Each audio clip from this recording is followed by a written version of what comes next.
In 2023, South Korea recorded a total fertility rate of 0.72. That is the lowest ever measured for any country of significant size in recorded human history. To put that in plain terms, for every 1,000 women of childbearing age, fewer than 720 children are being born. The replacement level, the number needed just to keep a population stable, is 2.1. Korea is not merely below that line. It is less than halfway there. So the question this raises is not simply about Korea. It is about what happens to a modern, wealthy, technologically advanced society when the generational contract quietly breaks down, and whether any other country is paying close enough attention to avoid the same fate. The scale of Korea's demographic shift becomes clear only when several figures are placed side by side. According to Statistics Korea, the country's population peaked around 51.8 million in 2020 and has already begun contracting. The United Nations Population Division projects that by 2100, South Korea's population could fall below 24 million, roughly half of today's total. Meanwhile, the share of Koreans aged 65 and over stood at around 18% in 2023, and the OECD projects it will surpass 40% before mid-century. The old age dependency ratio, the number of retirees relative to working-age adults, is expected by the OECD to become one of the steepest in the developed world by 2050. And the fiscal pressure is already visible. The National Pension Service of Korea has warned that its reserve fund could be depleted by around 2055 if current contribution and benefit structures are not changed. Each of these numbers reinforces the same underlying reality. The system was designed for a population that no longer exists. Understanding Korea's fertility collapse requires stepping back several decades. In the 1960s and 70s, South Korea was a developing nation with a government that actively discouraged large families through national birth control campaigns. Those policies worked, perhaps too well, but by the time the government reversed course in the 2000s and began paying families to have children, something deeper had already shifted. Housing costs in major cities, particularly Seoul, had risen to among the highest in the world relative to income, according to data from KB Real Estate and the Korea Housing Finance Corporation.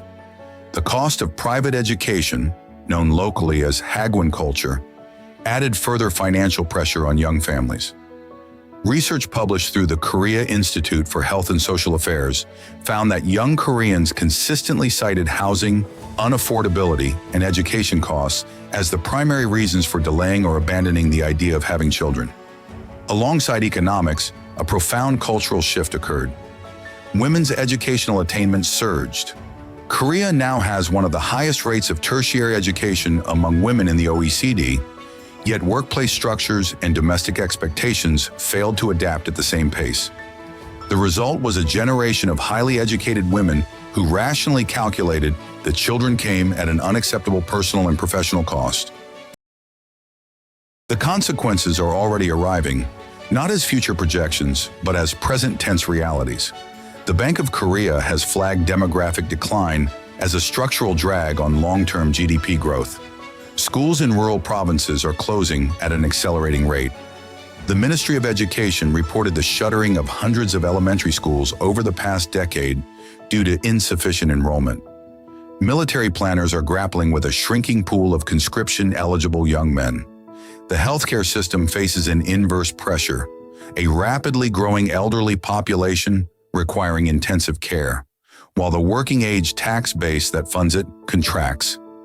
Korea's government has spent, by its own estimates, roughly 280 trillion won, equivalent to roughly $200 billion on pro-natalist policies since 2006, according to reporting compiled by the Presidential Commission on Aging Society and Population Policy.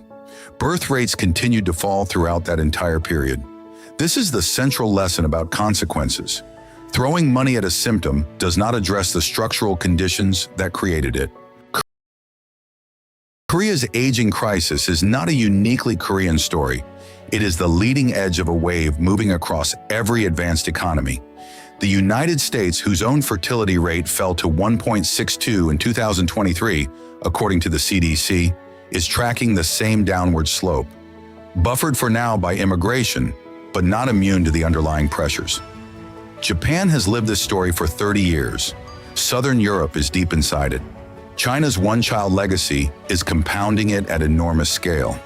What Korea demonstrates, with unusual clarity because it moved faster than anyone else, is that demographic decline is not reversed by incentives alone.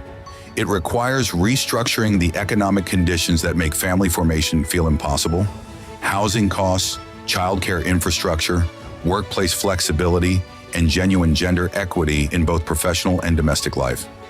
These are not soft cultural preferences. They are the load-bearing walls of any society that intends to persist across generations. Korea built a modern economy in 50 years. The question now is whether it, in the countries watching, can rebuild the social architecture fast enough to carry it forward.